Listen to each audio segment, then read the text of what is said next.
In. All right, thank you everybody for coming once again. This is our second class on the Introduction to Research. Again, we made notebooks for you. If you didn't get one last week, I think there was one left on the cart. We will give you a hand-punched outline each week that you can add to it, so you have a nice little reference book when the class is done. Once again, I'm Betty Weiss. I'm the coordinator for the class. We've been doing this for 12 years. It's been very successful, so I hope you too enjoy it. And we do feed you good food every week, so worth coming. Last week I introduced the team of the Office of Research Services. Not everybody was here. Dana was introduced. She just walked out the door. And Faye Osman is our biostatistician. Would you tell everybody what you can help them with, please? Yeah, so my role generally involves working with our junior faculty and learners. So if you're a fellow or trainee or research assistant, right up my alley, I can help you with your study design, your analysis of any data that you may have, and also work long-term towards publications, presentations, abstract submissions, so a bunch of different things. Thank you.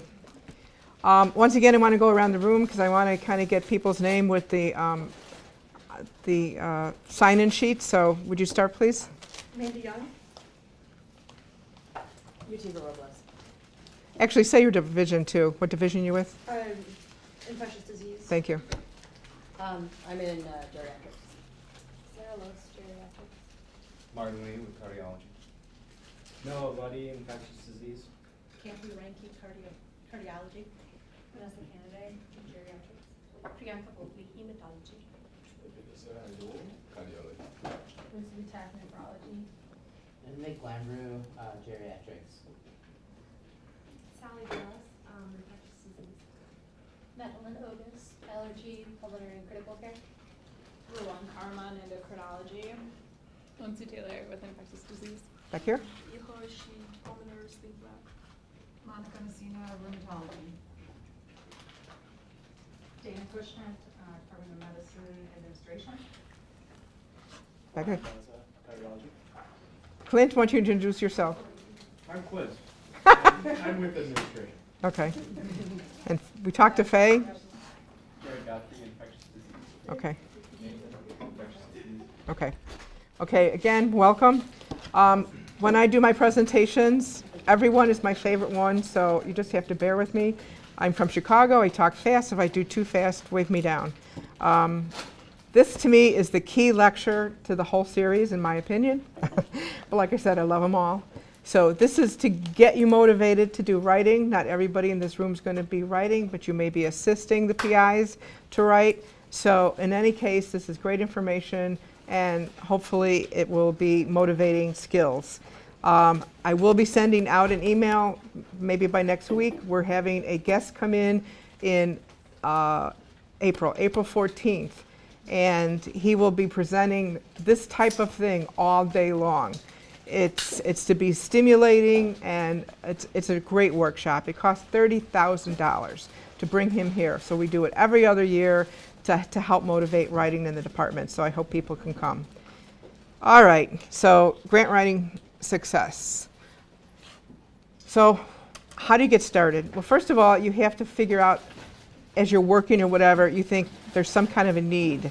You know, something that needs to be done, this needs to be fixed.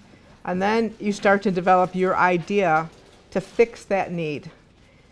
So then you got to commit to the process, and then you got to develop your grant writing skills, which is what we're focusing on today. So to get started, think of being a PI as like being a salesman. You've got to make a good first impression. You have to be well prepared. You need to be credible. You need to deliver a clear message. You need your supporting documentation, preliminary data. You need to have appropriate endorsements. You need your colleagues. You need your collaborators, people that can support you in your research. You need to have something to offer. You have a need and you have a solution already. And then you need to be persistent. You have to be a duck and let it roll off your shoulders, because your first grant isn't going to get funded, your second grant isn't going to get funded. So you just got to dust yourself off and just keep plugging. And so I tell you that up front, it's hard, it takes some time, but it's very rewarding when you get on to your path. So 10 steps to success. You got to identify a niche. So as you're working along and you're seeing patients or you're working in the lab, it's going to come clear to you that something's not working right, that something needs to be fixed. You don't want a global idea like, I want to fix or cure cancer. You know, it's not going to happen. So you want to find a little question that you can answer. I spent 17 years in the lab growing endothelial cells and putting drugs on them and irradiating them, trying to keep them alive and healthy from that dose of radiation. And, you know, Walter Reed, you know, they were spending millions on this, and we did find products eventually that could radioprotect cells, you know, from radiation. So those kind of things is what you want to find, a special little area. Then you start to gather and review the background. You got to do your literature search. You got to keep in tune with what's already funded and what's being done. You start to do preliminary data. You start to do some early experiments. And then you need to figure out what's the potential for success for your idea.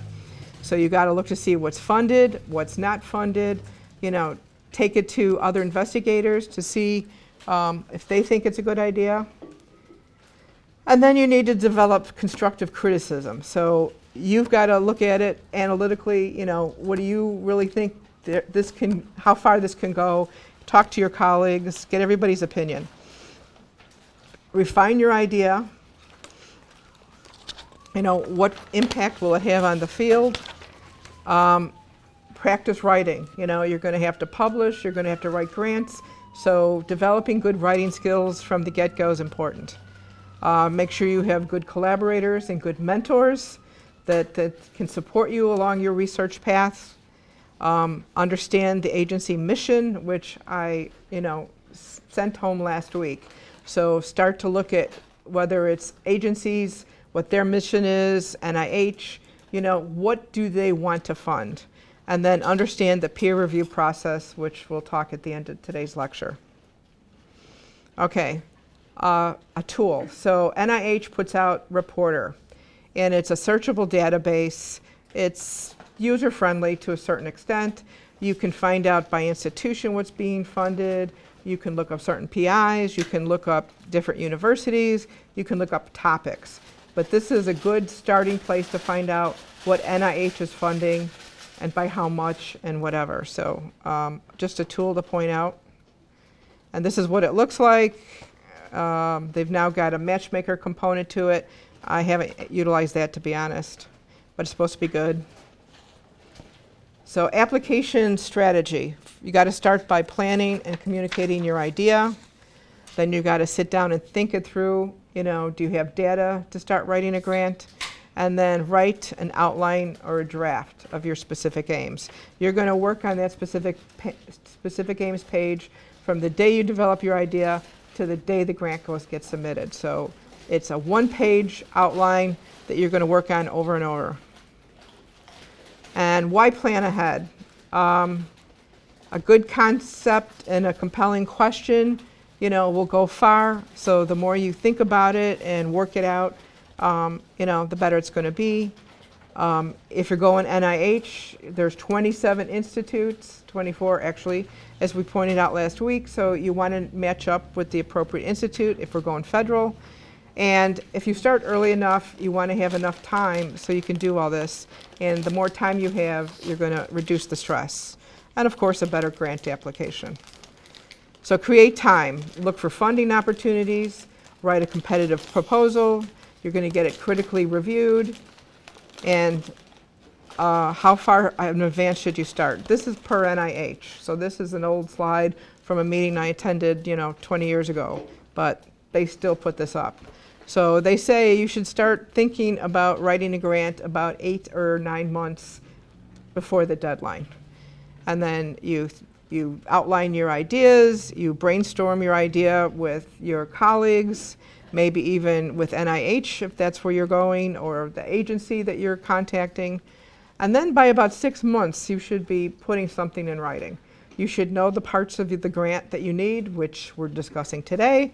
And then, kind of get that specific aims outlined, talk with your collaborators, and then you should be ready for a timeline of 5 months of writing.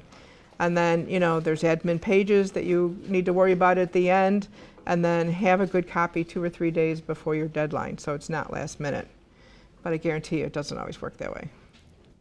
All right, so then we have the grant life cycle. So basically, the idea and planning is the left corner is where we start. You find your funding opportunity. We went over this last week. For NIH, these are numbers that start with PA or RFA or something, but for every grant you apply for federally, has to have a specific number for it. And or if you're going with an agency, you have to find or go online for their particular category you want it. So you got to match up what you want to be funded for with a specific application. Then you apply to NIH. Once it goes to NIH, it goes to the Center for Scientific Review. They assign it a study section. It can be anywhere from 10 people on a study section to 50. And we're going to go over scoring and whatever. They evaluate. If it's triaged, which means it got below 50, it goes in the box in the middle of the room or on the floor in the middle of the room. It discusses, no more discussion. It got a 50. And a low score is good. High scores are bad, by the way. So then if it got scored, then it goes to the advisory council, and they decide what the scoring is and what funding is available to see if it gets funding. But even they don't make the final decision. It goes back to the institute director or the PO, and they decide what's to be funded, and then if you're lucky, you get money and don't have to do the cycle again. So before you start, talk to the program officer or the person in charge at the agency that you're going to apply to and read the instructions. So I actually try and save you on this a little bit. At the very end, I'll show you a mock grant that I think I'm going to email everybody because we're changing the website. It's about 200 and some pages like this. It started 20 pages when I started, but it's up to 200 and something. And that's not the FOA instructions. Those are specific instructions. So there's a lot. So what I did was make a mock grant that cuts and pastes little bits of instructions for each section. So you don't have to read 200 pages. You print out my 50 pages, and you've got a sample and the instructions. So when you get that far, save this document. Know your audience. Know both who's going to be reviewing and who in the institute is most going to be interested. So you should review the committees where you think they're going to go to, and I'll show you that at the end. And propose research about which you're going to be passionate about. You need to really love what you're doing. You need to have you get up in the morning to want to do it. I don't know why. I mean, I was going to be a med tech, and somehow I stumbled on research, and I loved it. I mean, I started with rats, feeding them different diets and whatever, and I couldn't wait to get in and play with those animals and, do all my experiments or whatever. I just had it bad. So, you need that. You need to love what you're doing. So I hope you all find it. Okay, so the other suggestion I was taught was to write as if you were writing for a newspaper. You want it to be brief. Over time, a grant has gone from 25 pages of science down to 12, and that's your basic R01. So every grant type has different page limitations. So NIH kind of realized that a lot of fluff was going in these things, and they now want it to be brief or concise. Write headlines. You want things to come out exciting. You want to get the people who are assigned to be your reviewer to advocate for your research. So you don't want to give that long, dreary kind of clinical trial title.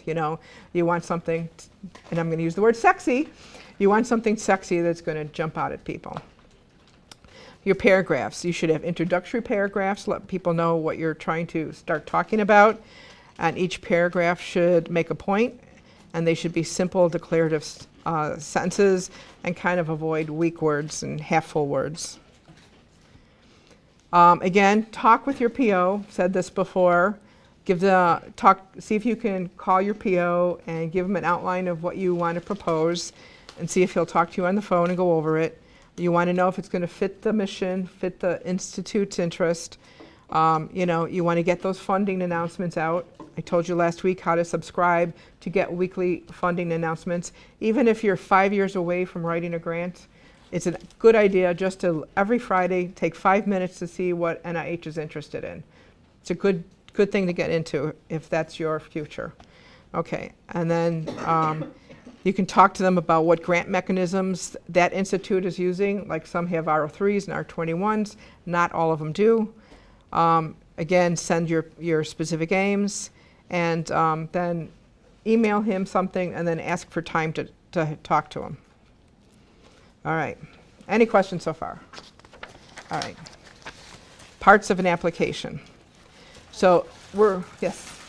So is this any different whether it's an NIH grant or a private foundation grant, or is kind of the mechanism to be like the same in terms of? I have a slide in here that is basically, generally the parts are all the same. They might call them a little something different, but what you need for NIH, you need for every agency. So NIH calls it an abstract, other places call it a scope of work. We call it research strategy is your main science part. Others may call it your research plan. And basically they're all business plans. So if anybody took any business classes and had to do a business plan, they're all the same thing. They're all the same format, so. Are there multiple program officers per institute? I'm sorry. Are there multiple program officers per institute, like specialties? For each institute, there's one program officer. Okay. So you've got the 24 institutes, so there's a lot of them. Okay. And then sometimes they have deputy POs or whatever. So there are sometimes like a second position, but they're not called a PO necessarily. Okay, so it used to start as paper. It used to be a little purple booklet so big that had 12 pages in there that you had to pull out and type, and you had to type it over and over and over. They had to be perfect. They couldn't have any flaws. And then you made copies and copies and copies and put them in a box and mailed it to NIH. Well, fortunately, those days are over and everything's electronic, so you guys are lucky. So the old forms were called 398, and we still use those on occasion for like subcontracts, whatever. But now we're using something called the SF 424 R&R form. So you're going to see a little bit of that. Okay, so as we were saying, the basic parts of the grant, you need a title, an abstract, or a scope of work. You always need a budget and a budget justification. They want to know how much money you want, and you need to justify all those items on your budget. Not everybody has a specific aims page, or it's not always called that. That's like a one-page NIH thing. But you do need some kind of an overview, and then some kind of research strategy or plan of work, and then there's other administrative pages. So like DOD gets a little heavier in administrative pages than NIH does. So even on the federal grants, these things change. But since NIH is the biggest funder that we have, I always focus with NIH here. So then here's the general NIH outline. So face page, title page, then they have what they call a descriptive summary, which is an abstract and a narrative. I'm going to show you samples of that momentarily. Then you have like a key personnel page. So you have to list everybody, where they're from, what role they're going to play, and then put in something called a biographical sketch. We'll be going over those in detail. They're very important. Then you have a resources section, again, a detailed budget and a justification. And there's actually two budgets, the first year budget and the all-year budget, and then a specific aims, research strategy, and then there's a lot of compliance things that we'll eventually begin going over, like IRB and animals and biosafety, and then they have a checklist at the end. So they're very similar, maybe a little bit more for NIH. But you have people like myself and others in the divisions to help with this, so don't feel you're off on your own. So title. Okay, it captures the essence and goals of the objectives. It used to be 81 characters, it's now 200. So it needs to be clear. You need to give the reviewer a first impression of your proposal. You need to hook them. So you need, again, a sexy title. So it needs to be concise, a statement of significance. You want to briefly put in a hypothesis or a research question.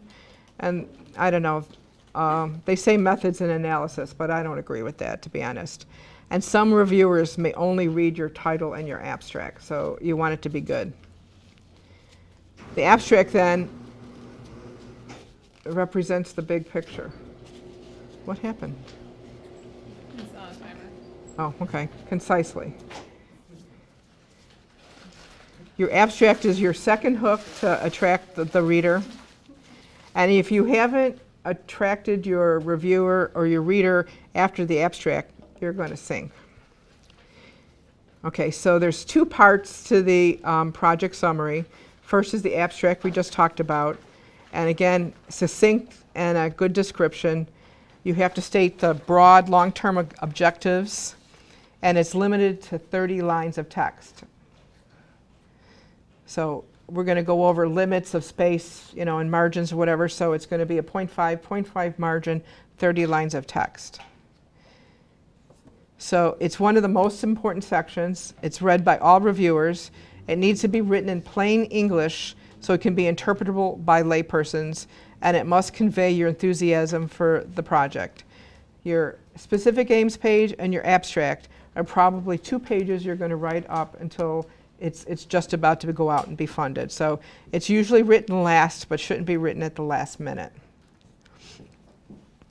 Tips on writing the abstract include highlighted components. Some people write the specific aims page, and then they condense it to 30 lines and use for the abstract. That's okay. Summarize the approaches or key methods.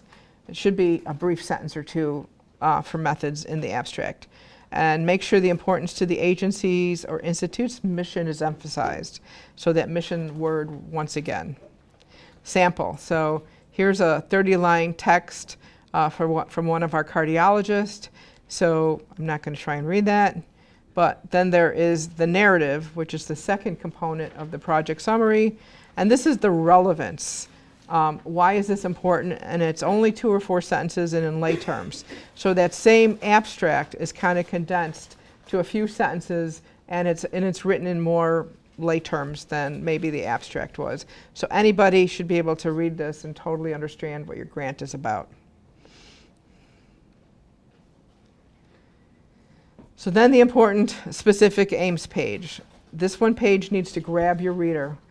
Again, not everybody will read the specific aims page, but your 3 reviewers. So in the room, everybody will likely read your abstract and your title. Your 3 reviewers will probably, go through the specific aims page, and then you probably have your top reviewer, who's the only one going to read your science. So you have to make this page count. Begin with an overall section, state the general purpose, include some key supporting data, state your hypothesis and your long-term objectives. Organize the aims in a sequential numeric format and tell your reviewers what the results will mean. Again, it's limited to 1 page. Now, this is a very specific outline, and many have recommended this, and it's a successful format. Start with an introductory paragraph. What is the research area? What's known? What's the gap in the knowledge? And what's the critical need? So basically, you're putting your whole little niche idea into the introductory paragraph. And then the second paragraph should be the solution. What you believe is the idea to take care of that need. And what's the long-term goal and the potential impact. And then the aims, what do you do to test the hypothesis? What are the expected outcomes? And then the final paragraph is the return on the investment. What do you plan to have come out of all this, and what's the institute or the agency going to get out of this? For the aims, depending on the type of grant you're submitting, like an R03 or an R21, 1 or 2 aims is sufficient. For a grant, 2 to 5. So you don't want to have 8, 10 aims in there. You want to keep it to a minimum. They can have like a little, couple things in there, but you don't want to overdo your aims. So again, the introductory purpose, the purpose is to convince the reviewers there's a significant problem and that and that there's a critical need for it. Begin to tell your story. You want to get the reviewers to advocate for you, so you want to pull them in. So identify what the proposal is about, and again, identify the mission of the agency and match up. If by the conclusion of the opening paragraph you've not hooked the reviewer that there's a significant problem or need, related to their mission, then everything that follows doesn't mean very much. So, you know, there are critical sections to your grant that you should really focus on up front. Second paragraph is to convince reviewers that you have the solution to the problem that you just identified. Long-range goal. This is your career goal, you know, that you have your niche, that you're committed to this. You see yourself 5 years, 10 years down the line, you know, getting an answer to this question because it's a big problem. So define your long-term goal and the mission of the agency, and be realistic. Again, don't cure cancer. Why are you most qualified? So then in the specific aims, you want to address you and your team, you know, who you've pulled together, you know, what skills everybody has, what history everybody has, and why this group is going to be the most successful at addressing the question. Then in the third paragraph, provide a logical step-by-step development of the key aims and goals to fulfill the objective. Again, 2 to 4 aims, you know, maybe a 5th, that's it for NAR 1. Each must be an eye-catching headline, and you should allow it to flow logically from one step to the other. And if the aims are all related to, the aims should all be related to each other, but avoid one being dependent upon a particular outcome. So if you have aims 1 and 2 has to have a positive effect to do number 3, and your grant doesn't do that, your grant just ended. So you want them all to be important to ask, but not necessarily, you know, be the stepping stone from the one before it. And in the final paragraph, it's to inform reviewers that there's a return on their investment, that giving you money to do this, you know, is going to make an important outcome for health purposes or whatever. Bottom line, this is your executive summary. So if you were doing a business plan, you would have an executive summary. So specific aims is the same thing here, that you have a major influence on your reviewer, right at the first, last, and every day in between. And then at the back of your handout, yours double-sided, but oh, by the way, I put in a, on the very back page, you can pull that off at the end and fill it out for me. It's last week's and this week's survey about the class. And then in front of that are 2 specific aims pages. The A version is written poorly, and then the back of it is rewritten to this format. So there's 2 different topics here, and I think it's kind of interesting, you know, how it looks like it's smoking, but then they turn it and it's really wound healing or whatever. So if you take the time to read those, it's really good. Okay, so now we're up to the research plan. Research plan has several sections. The first is significance. Why is it important? You know, what do you know about the field? So you've done this big literature search. So here's where you kind of put in, you know, the history of this area. It demonstrates that your questions are novel and important, and it provides the next logical step. Don't make this a review article. Don't make this, you know, historic event from all the literature. You want to highlight key points, but focus on your question. Graphics can be helpful, and it's recommended, at least for an R01, that your significance section should be about 1 to 2 pages. And then you have innovation. You know, why is this research new and unique? So either show how the proposed research could refine, improve an existing concept, or show how the research could shift a current paradigm. Make a strong case for challenging the existing paradigm, how something can be done better, and have data to support the innovative approach. This section should be 1/2 to 1 page. And then we have approach. So this is kind of your method section and your preliminary data. If you're applying for a new application, include preliminary studies. Your preliminary studies show the availability of key resources, how well you know your methods, and if data is important to the aim, include it for that aim. And if data are generally relevant to a section at the beginning of the approach, describe individual aims. Include a progress report. So if you're writing your second grant, you would need to put a progress report in your competing continuation. That's way ahead of the game. Okay, so more on the approach. Does your plan follow logically? Is each hypothesis tested already? Does your measures capture the variabilities needed to test your hypothesis? Why did you choose these measures? Does your methods and your analysis match? And considering each aim with rationale, experimental approach, anticipated results, and possible pitfalls. It's always good that if you know something could go wrong or that there's an area that kind of is gray in this area, it's good to put it into your write-up in this section. And so your approach should be 8 to 10 pages. So NIH reviews by looking at the significance, approach, innovation, the investigator and team, and the environment. So basically, it's the same format we just went through. Those things are key. And again, the R01 is limited to 12 pages. An R03 or an R21 are limited to 6 pages. And then each agency has different size limitations from 2 pages to 10, 12 pages. So you have to look up your instructions. What is the overall impact of an application? 2 questions drive reviewer determination about the likelihood that the proposed studies have a strong and sustained impact on the scientific field. Should they do it? Can they do it?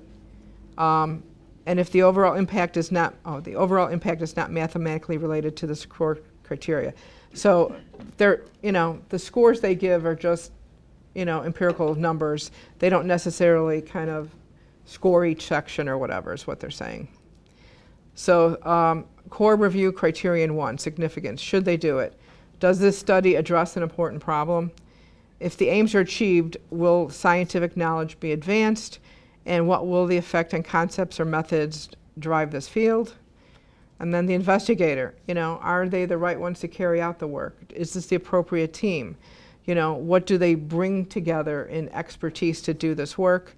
And it's all in the biosketch. So the biosketches need to be put together for each grant to show the strength for that grant. So we'll talk about that when we look at biosketches.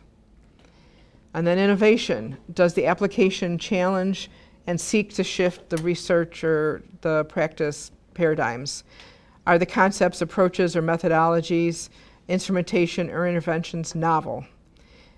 Is a refinement, improvement, or a new application of theoretical concepts, approaches, or methodologies, instrumentation, or interventions proposed? So how is this new? Then approach. Are the framework, designs, methods, or whatever appropriate to answer the questions? Does the applicant have enough knowledge to address these concerns? And have the investigators presented adequate plans to address relevant biological variables for studies in animals or human subjects? This is a new area, and in front of those abstracts is rigor and reproducibility page that I put in here, and it's a new section that has to be written in the grants, and so it talks about the biological variables and the authentication of key resources. So that's just a page you can read later, but that's what they're talking about there. It's a new component for federal grants. This is the rigor and reproducibility. So this is the page I just talked about. They want to know NIH funds grants over and over, and one of the concerns has been, since NIH has been in existence, the same thing gets funded. They don't always get the same results. And is everybody doing the same thing the same way? And just like stem cells at the university, Jamie Thompson discovered it, and then nobody could reproduce it for many, many years. And things like buffer concentration or buffer types or whatever become very critical. And so they're trying to have things written up in a grant and in a publication such that it can be reproducible. So even in your own lab, if one person does all the reading of one type of a result, they need to be spot checked by other people. So if you're reading a tumor slide, you know, and the same person's doing it, well, that's kind of rigorous, but it's also got a bias. So you need to have somebody else spot check it so they get the same kind of number. So that's the kind of thing that they're now pushing to have written up in grants, that we're being we're getting reproducibility, and we're being more rigorous in our research, which is good. You know, so money goes further. And then environment. Does the scientific environment in the work contribute to the success? Do the proposed experiments take advantage of unique features of the environment? And is there evidence of institutional support? So when you write a resources section, it's not just listing all the equipment you have or the space you have, but, you know, is the divisional chair supporting you? Is the departmental chair behind you? You know, we can't write a grant and send it in saying this person will be hired if this grant is funded. You're just not allowed to do that. I mean, you have to have support from a department. You have to have a guaranteed position, whatever, you know, to submit a grant to show that you have institutional support. You can take the grant and run if you want, but, you know, the university has to be behind you when it's submitted. Hallmarks of an outstanding grant application. Strong significance for an important problem in health. So you need high impact for that. You need a high degree of novelty and innovation. You need a good track record with publications. You need a clear rationale. You need preliminary data. You need to show some of this can be done. You need a clear and focused approach. Careful attention to details.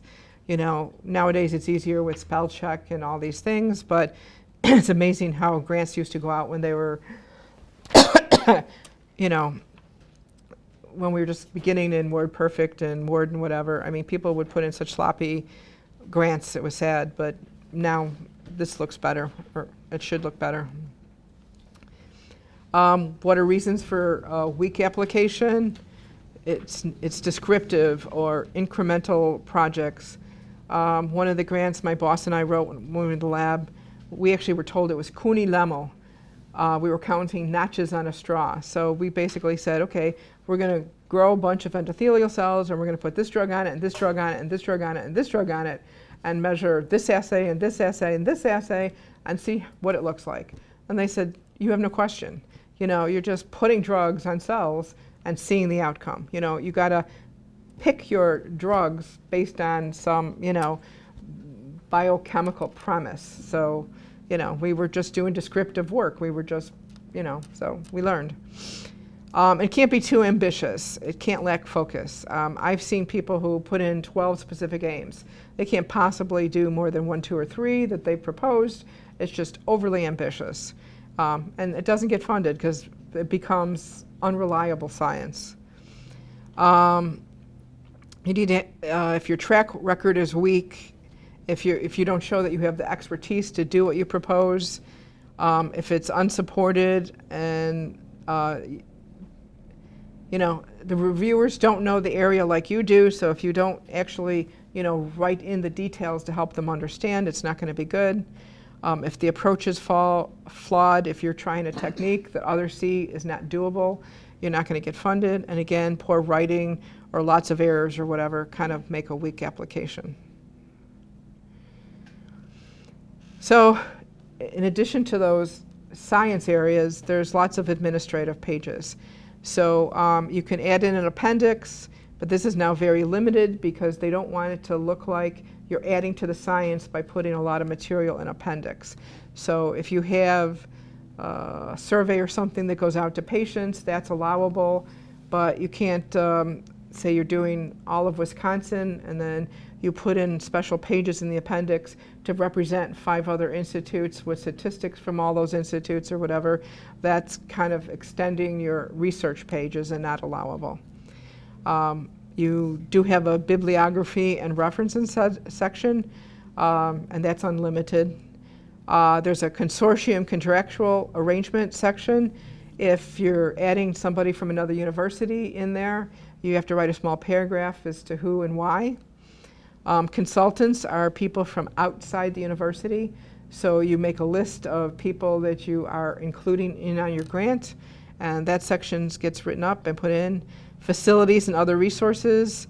Again, this is a list of not only what you have in the lab and the equipment or whatever, but you list the support that you get from, you know, your chair and your division head and whatever. And then if you're doing human subjects work, you have to do a protection of human subjects, and now there's as of last January, there's a new human subject section that's a little demanding, but we can work through it. If you're doing animals, you have to put in an animal write-up. And then there's a resource sharing plan. Depending on the type of grant you submit, you have to say how quickly, you know, your animal model or your results or whatever will be disseminated. And now it's become very common to have multiple PIs, like I mentioned the other day. If it's beneficial to have Mike Fiore, who's doing the, you know, Let's Stop Smoking, and Jim Stein, who's a cardiologist, kind of come together to make a stronger grant. NIH is, you know, liking these multiple PI grants, so you have to put a special page in there for that.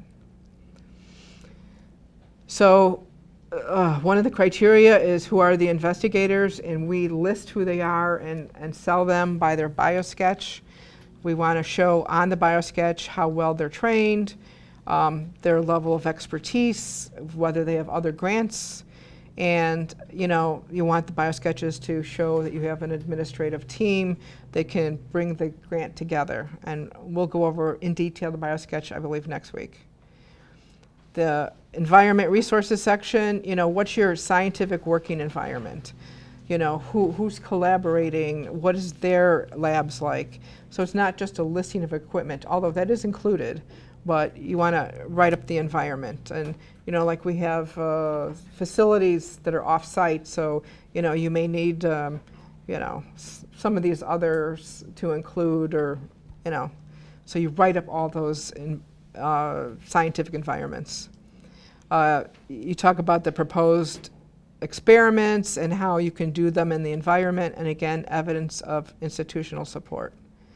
And then you write a cover letter. It's becoming less and less of a requirement because we now have a PHS form, but you would write a letter to whom it may concern, you know, please accept my grant, blah, blah, blah. You know, these are my collaborators. So you no longer can list the institutes or study sections that you wanted to go to before. You would put in the cover letter, I'd like this to go to, you know, NIA or NIDDK or whatever. No longer done there. As of last year, we have a special form. I'll show you in a minute. And you could used to say, you know, I collaborate with Dr. Smith over at Northwestern. You know, he can't be a reviewer, or, you know, Dr. Carnes and I don't get along and have, you know, we have a lifelong disagreement. She can't be a reviewer. You used to be able to put those in. So you don't do that in the cover letter anymore. So this is your PHS assignment form. So you actually can put in names or institutes or whatever, but on this page, the cover letter stays with the grant, so all the reviewers see the cover letter. So that's the difference. This page comes off and is administrative only. So this, in the instructions, lists the page limitations. So it shows you that when you do a rewrite, you get 1 page. So your specific aims for all grants is 1 page. It tells you your research strategy. You know, for these grants, an RO3, 13, 21, and whatever is 6 pages. Your research strategy for all these grants is 12 pages. And then, you know, BioSketch, it has specific instructions for. So in your instructions, all that's there. And then they give you writing details. You're limited to font size. It must be 11 point or larger. You know, Word converts to a PDF. You always have to be careful because there's some shrinkage. So you always kind of want to measure or be careful that you're still staying at that 11 point. Your density type is no more than 15 characters per linear inch. The spacing between lines, text color must be black. They have taken that out and they do accept a little color, but the reviewers seem to be complaining about the color, so I would still stay with black. NIH recommends the fonts that I've listed here, and no information should appear in the margins, top or bottom. There used to be, you know, page information or whatever. Now what we create gets uploaded and it puts on headers and footers. so you don't put page numbers or form numbers or anything anywhere. And I don't think I have margin here, but it should be a 0.5 margin in all directions. So you get a good area of the page to fill in. Remember, provide a well-focused research plan. Keep specific aims simple and specific. Be realistic, don't be overly ambitious. Discuss potential problem areas. Discuss solutions. Be explicit. Reviewers cannot read your mind. And don't assume they know what you intend to do. For a reviewer-friendly application, be organized and clear. Use logical transitions. Avoid weak words. Emphasize text for a minimum. Don't be bolding everything and italicizing everything and underline. You know, I've seen, where they do whole paragraphs and they go back and underline, You want space between your paragraphs. You want to keep your lines clean. You want an easy to read page. Make tables and figures easy to view. I know we're trying to keep the space to 12, but if you start getting below, 9 or 10, it starts to be hard to read those graphs. Eliminate all misspellings and typos. Readability is the key to success. Acquire friendly reviewers. Give a draft to your colleagues and your mentors. See if they understand what you intend to do. Do they agree that what you want to do is important and exactly how you're going to do it? And if they don't get it, you need time to revise. So this is my writing sample page on the web. And so I'm going to show you at the end, if we still have time, I have a mock grant that I mentioned a few minutes ago with the samples and the instructions. So if you print this out, it would save you reading the whole thing of instructions. So when you get ready for federal grants, print that out. And then in here I have multiple grants. This is an online thing to look at an R21 that we purchased a video of. It's pretty good. And then these are all funded grants. So Janelle and the one below it are two young ladies who got a K08 and a K23, which would be first in line for people who are going that direction. They got perfect scores. So if you want to see a grant that's a 10 and an 11, these would be the two. So it's Christy and Janelle. So those are available to you. You just have to sign in with your email account. So NIH reviewers, keep your reviewers happy. I used to work with a gentleman who worked at Argonne National Labs. He used to joke with me and say, picture me on the toilet at midnight reading your grant. So whatever you can do to make that grant easy for me to read, do it. So I have to tell you, every time I come to this, I remember that gentleman and I remember that statement. So you want to keep it easy to read. You want them to become alert and interested, and you want it easy to understand, and you want them to advocate for you. So, you need to take a tone that's pleasant. I used to work with one PhD. He would write like, I know how to do this. I can do everything, and his tone was just so abrasive. My boss and I would try and read his grant for him, and we couldn't get through it. And we were involved with his research. So, tone and friendliness. I was taught to write with humility. If you make it sound like you're humble and you'd be really appreciative for people to like what you want to do and fund you, that's like, success right there. So you want to get people on your side. After the critique, so again, we still call them pink sheets. Years ago, after a grant was reviewed, you actually got pink sheets in the mail. And so instead of calling them reviews, we call them pink sheets. But, you pull it off online. So after you get these, you study your score and your percentile. You find out if it's a fundable level. You talk to your PO and decide whether it's a score worth revising or not.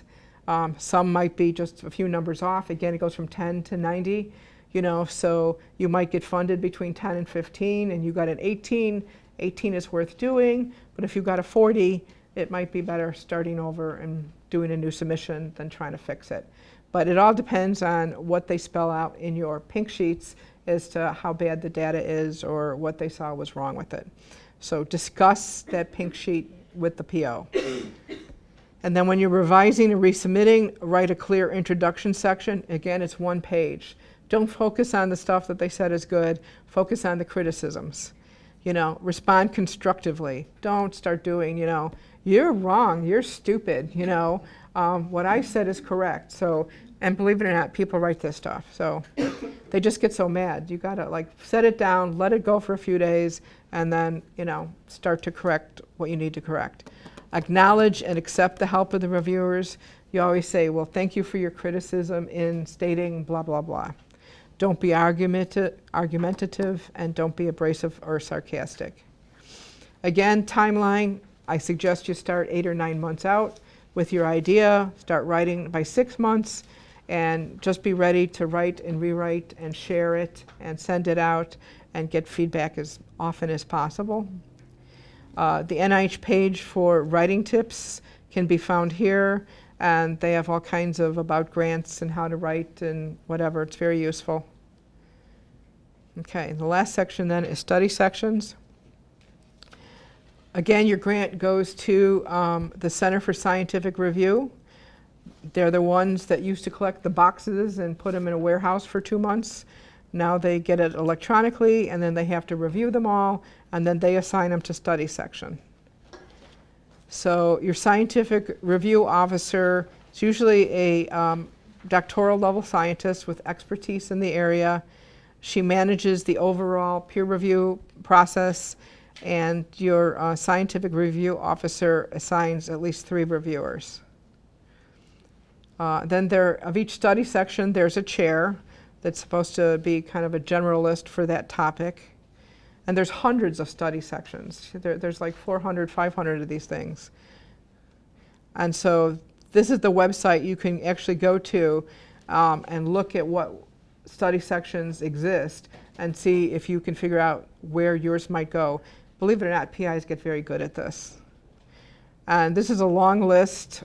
This is just a sampling of just the different titles and whatever. And then I have one selected. And here's the Aging Systems and Geriatric Study section. And there's 55 members on this list. So it is recommended that you find out these lists and you try and put in your science, you quote some of their work. Because if they're reviewing it and you don't say, oh, so-and-so's work was like really great, your score just goes down. So you want to have an idea if you know some of the people here and consider reviewing their literature. So what is the scientific review officer looking for? They're looking for scientific expertise and research support.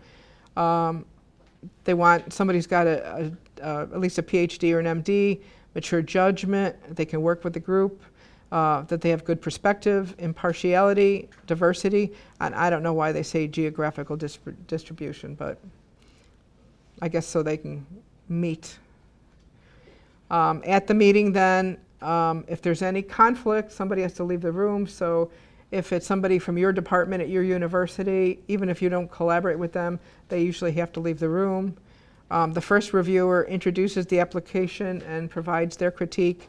And then there were reviewers 2 or 3. They don't kind of sit down and give their full critique, but they highlight areas that they think that the first reviewer may have missed or didn't agree with, that it's good or bad or whatever. And then all eligible members in the room are invited for discussion, and then they score. And they go back and forth for a little bit, but they actually have a clock that they can only talk a certain length of time.